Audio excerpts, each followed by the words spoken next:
వాటికి అవకాశాలు ఇస్తుంది. మా తులారాశి వారికి ఆదాయ వ్యయాలు, రాజపూజ్య అవమానాలు ఏ విధంగా ఉండబోతున్నాయి ఈ సమయం? తులారాశి వాళ్ళకి ఆదాయ వ్యయాలు, రాజపూజ్య అవమానాలు తీసుకున్నట్లయితే 5, 14, 6, 3 వీళ్ళ రాజపూజ్య అవమానాలు, ఆదాయ వ్యయాలు.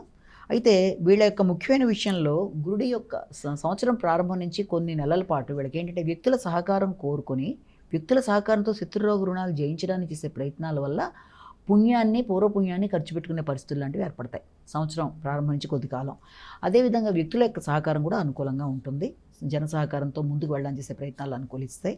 అలాగే ఈ యొక్క గురుడు ఉచ్చులోకి వచ్చిన తర్వాత వృత్తిపరమైన విషయాల్లో, వృత్తి చేసే ప్రదేశాల్లో మీ యొక్క విలువ, మాట విలువ, మీ ఆలోచనలు ప్రయోజనాత్మకంగా ఉండడం, అదేవిధంగా వ్యక్తుల యొక్క సహకారం, కింద పనిచేసే సిబ్బంది యొక్క సహకారంతో మీరు విజయాలు సాధించే అవకాశాలు లాంటివి కూడా కనబడుతున్నాయి.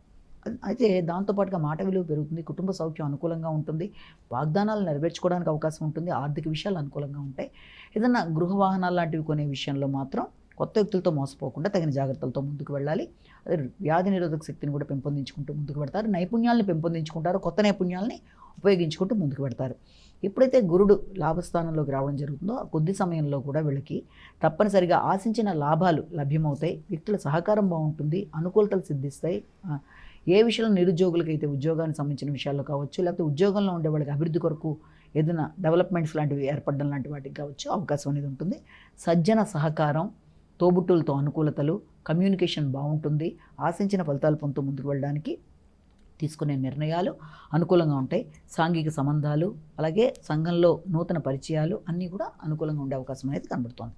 అయితే ఎప్పుడైతే ఈ శని భగవానుడు వీళ్ళ సంవత్సరం అంతా కూడా ఈ యొక్క షష్ఠ స్థానంలో సంచరిస్తున్నాడో, పూర్వం ఉండే రుణాలు ఏదైనా ఉన్నా కూడా వాటన్నిటినీ తీర్చేసి వీళ్ళు ఫ్రీ అయిపోయే అవకాశాలు లాంటివి ఉన్నాయి. అంటే శత్రువుల మీద విజయాన్ని సాధిస్తారు, రుణాలు ఏదైనా ఉంటే పూర్తి చేస్తారు, అలాగే ఆరోగ్యపరంగా కూడా రోగనిరోధక శక్తిని పెంపొందించుకోవడానికి ప్రయత్నాలు చేస్తారు. విద్యార్థులు విద్య సంబంధించిన విషయాల్లో కాంపిటేటివ్ స్పిరిట్స్ అనేవి పెరగడం, విద్యాపరమైన ఆలోచనలలో కొత్త ప్రాజెక్ట్స్, ప్రణాళికలు ఏర్పరచుకుంటూ ముందుకు వెళ్ళడం మొదలైన వాటికి అవకాశం అనేది కనబడుతోంది. అలాగే రావాల్సినవి ఏదైనా ఉన్నా, ఖర్చులు అవుతున్నా కూడా అవి ప్రయోజనాత్మకమైన ఖర్చులు అవ్వడానికి అవకాశం లాంటిది ఒకటి కనబడుతుంది. అదేవిధంగా ఏదైనా డొనేషన్లు ఇవ్వడం కానీ, లేకపోతే ఆకస్మికమైన ఖర్చులకు కానీ అవకాశం ఉన్నా కూడా అది అనుకూలంగా ఉంటుంది. ఇతరులు ఎవరైనా మోసం చేసి మభ్యపెట్టి ఏదైనా చేయడానికి చేసే ప్రయత్నాలను కూడా మీరు అధిగమిస్తూ దాంట్లోంచి మీరు బయటపడే అవకాశాలు లాంటివి ఒకటి కనబడుతుంది.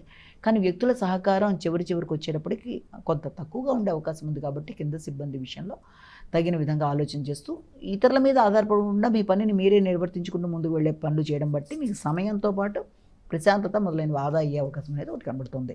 ఇక రాహుకేతుల విషయం తీసుకున్నట్లయితే సంవత్సరం డిసెంబర్ దాకా ఉండే సమయంలో రావాల్సిన లాభాలు వచ్చినా వాటిని ఉపయోగించుకునే వైనల్లో కానీ, అలాగే వాటిని అభివృద్ధి చెందించుకునే వైనల్లో కానీ అంతగా ఆసక్తి లేకపోవడం వల్ల కొంత ఇబ్బందులు ఉంటాయి. కాబట్టి ఆ విషయంలో తగిన జాగ్రత్తలు తీసుకోవాలి, వచ్చిన లాభాన్ని సద్వినియోగపరచుకోవడానికి ప్రయత్నాలు చేయాలి.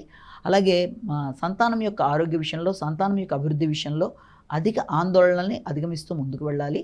అనవసరమైన పెట్టుబడుల విషయంలో ఆచితూచి నిర్ణయాలు తీసుకుంటూ ముందుకు వెళ్ళాలి. అయితే ఎప్పుడైతే ఈ యొక్క డిసెంబర్ నుంచి రాహుకేతువుల మార్పు వల్ల తప్పనిసరిగా ఈ యొక్క వాహనాల విషయంలో కానీ, స్థిరాస్తుల విషయంలో కానీ, అలాగే వాహనాలు నడిపేటప్పుడు కానీ తగిన జాగ్రత్తలతో ముందుకెళ్ళడం, వృత్తికి సంబంధించిన విషయాల్లో కూడా అనవసర వ్యక్తుల యొక్క జోక్యం కావచ్చు, అనవసరమైన చికాకులు కావచ్చు, కొంత ప్రశాంతతను తగ్గించే అవకాశం ఉంది. కాబట్టి ఆ విషయంలో మీ వ్యక్తిగత ఆరోగ్యం మీద శ్రద్ధ తీసుకుంటూ అనవసరమైన వాటికి ఎక్కువ స్పందించకుండా తగిన జాగ్రత్తలతో ముందుకు వెళ్ళాలి. ముఖ్యంగా ఈ రాహుకేతువుల విషయంలోనే ఈ యొక్క రాశి వాళ్ళు జాగ్రత్తలు అధికంగా తీసుకోవాలి. కాబట్టి వీళ్ళంతవరకు గణపతికి సంబంధించి, అలాగే అమ్మవారి దుర్గాదేవికి సంబంధించిన ఆరాధనలు కానీ, దేవాలయ సందర్శన కానీ ఇలాంటివి చేయడం బట్టి దేనైనా సమస్యాత్మకమైన పరిస్థితులని కూడా సులభతరంగా సమస్యకి మీరు నివారణోపాయాన్ని ఆలోచించగలిగిన పరిస్థితిని మీకు వచ్చే అవకాశం ఉంది. కనుక ఆ విధంగా ముందుకు వెళ్ళడానికి ప్రయత్నాలు చేయాలి. కాబట్టి వీళ్ళంతవరకు రాహుకేతులకు సంబంధించినవి చేయడానికే అధిక శాతం ప్రయత్నం చేస్తూ ముందుకు వెళ్ళడం అనేది చాలా వరకు అనుకూలంగా ఉంటుంది.